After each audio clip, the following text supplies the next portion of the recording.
sangkot sa korupsyon. Hindi po ba ibang tuwir ang kabaligtaran ng transparency na hinihingi ng taong bayan? Lalo pong nakakabahala na kung sino pa yung kumitistigo para matunton yung mastermind ng korupsyon. Sila ba ang iniimbestigahan? Sila ba naiskakuhan?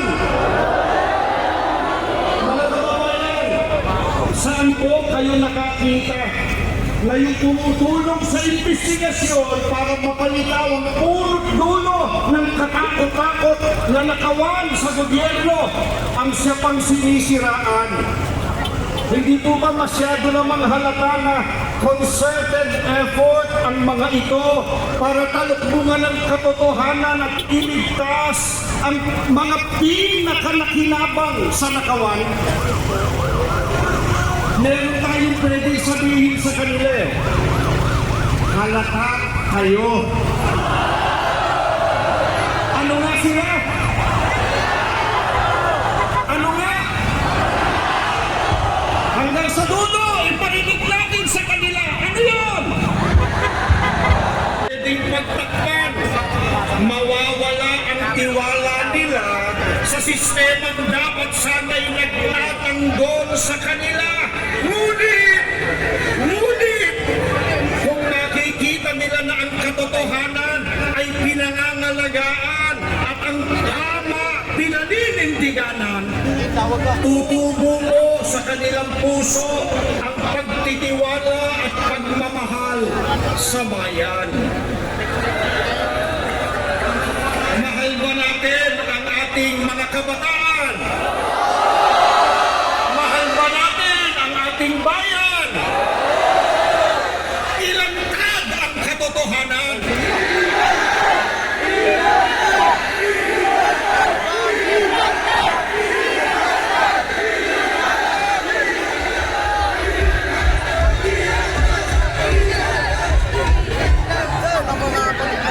Kaya panawagan natin para sa transparency, hindi lamang po para sa kasalukuyan, kundi para sa mga susunod na henerasyon ng mga Pilipino.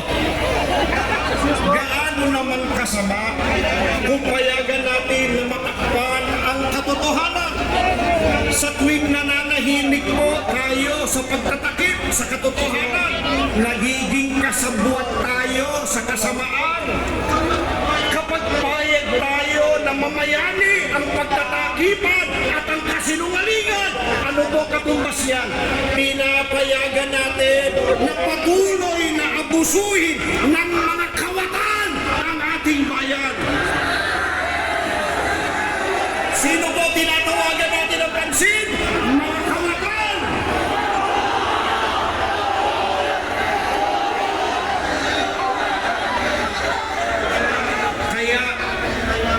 Kaya ngayon, tumitindig po tayo, mga kababayan. Ipinaglalaban natin ang karapatan ng bawat Pilipino na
maglantad, tumukoy, lalong-lalo na yung mga mastermind ng kawalang hiyang ito.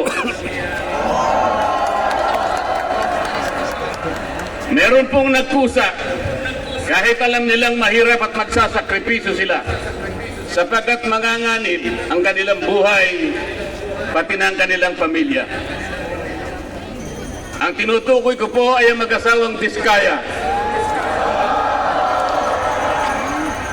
Para sa ganon ay makatulong sila sa Estado na hanapin natin kung sino yung utak, kung sino ang mastermind.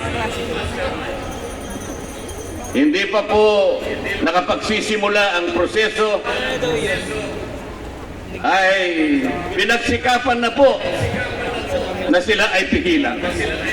Dahil sa umpisa pa lamang ng kanilang short statement, natukoy na nila initially 17 members of the House of Representatives.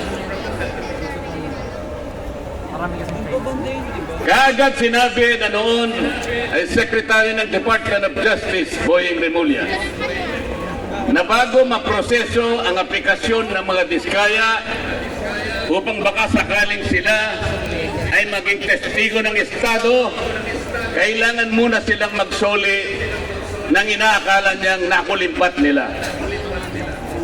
Ang sabi ko po sa kanya, hindi naman po pwedeng sa aplikasyon pa lang, sa pagpoproseso pa lang, ay bibigyan mo na sila ng isang requirement na kailanman ay hindi nakasulat